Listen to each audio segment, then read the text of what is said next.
Imagine this. For nearly 80 years, governments have been hiding something. Not just experimental aircraft, not just secret weapons, but a truth so explosive it might shake our place in the universe itself. At a conference in 2024, former UK Ministry of Defence investigator Nick Pope, nicknamed the real Fox Mulder, stepped on stage, and he didn't hold back. He reminded everyone that in March 2024, the Pentagon released a skeptical UFO report, but Congress didn't buy it. 4 days later, Pope said, 8 representatives demanded a permanent UFO committee. In these divided times, he marveled, UFOs are one thing uniting both parties. We got about 200 or 300 sighting reports each year, and after investigation, around about 80% of those could be explained as misidentifications of ordinary objects and phenomena. Around 15% insufficient data to make a firm assessment, and 5% unknown.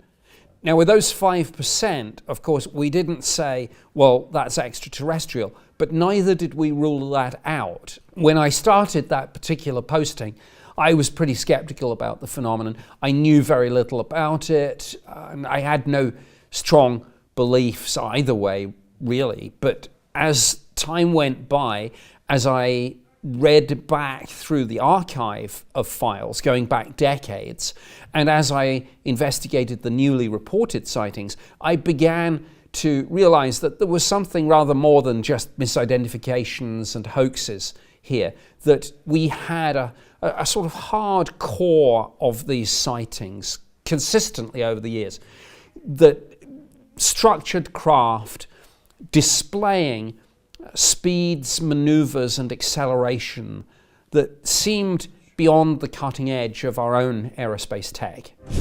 And then Pope dropped the bombshells. Whistleblower David Grush, a former intelligence officer, testified under oath that crash retrievals, reverse engineering programs and hidden craft aren't rumors. They're real. Grush was vetted to the highest levels. Yet after testifying, shadowy forces leaked personal smears against him. Congressman Burchett called that an absolute disgrace. What conclusion did you come to at the end of your time on the UAP task force? The UAP task force was refused access to a broad crash retrieval program. When you say crash retrieval, what do you mean? These are retrieving non-human origin technical vehicles, call it spacecraft if you will, non-human, exotic origin vehicles that have either landed or crashed. We have spacecraft from another species. We do, yeah. How many? Quite a number. You're kidding. No.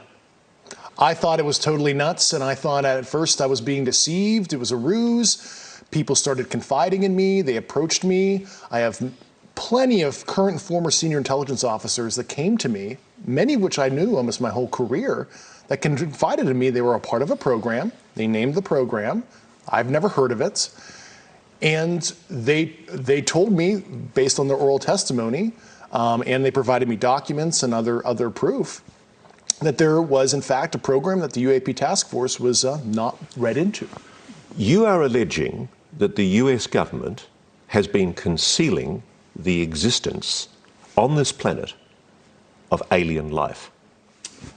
I would couch it as non-human intelligence, NHI, like we would like to say in our language. Why do you say that? Why do you say NHI? I don't want to necessarily denote origin. I don't think we have all the data to say, oh, they're coming from a certain location, and I couch it as somebody who studied physics where maybe they're coming from a different physical dimension as described in quantum mechanics. We know there's extra dimensions due to high energy particle collisions, etc. And there's a theoretical framework to explain that, yeah. Just let me cut to the quick though.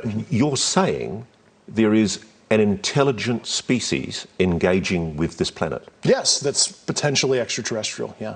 So why hide it? Pope asked the question that sent a chill through the room. Is secrecy just about hiding tech from Russia or China? Or is it something far worse? He explained that any propulsion system capable of interstellar travel would also be a superweapon. Reveal it, and adversaries could race to copy it. just like Stalin raced to build the bomb after Hiroshima. But then Pope's tone shifted, darker. What if the truth isn't just that we're being visited? What if they're already here? Pope asked. Are they walking among us? Leaders? Neighbors? Even spouses? His words stirred laughter, but also unease. Then came another twist. What if the visitors aren't even biological? Pope quoted NASA's former chief historian. We may live in a post-biological universe, populated by immortal thinking machines. In that case, humans might be irrelevant, just obstacles to a greater intelligence. And if those machines decided we were a threat, they'd erase us, without hesitation. Then came more. Pope wasn't holding back from turning over stones some might wish he wouldn't. Maybe they're not aliens at all, he postulated. Maybe they're us, from the future. Or worse, entities we once called demons. He recounted that some Pentagon insiders refuse to study UFOs, believing engaging with them feeds them. Others think the phenomenon is tied to death itself.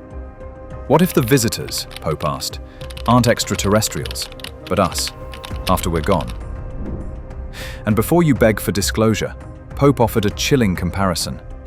Remember COVID? We had plans for it. We saw it coming.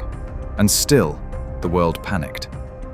If that's what happens with something expected, Pope said, what happens the day after disclosure? He left the audience with one haunting thought. The secret might not be that we are not alone. The secret might be that we are not in control.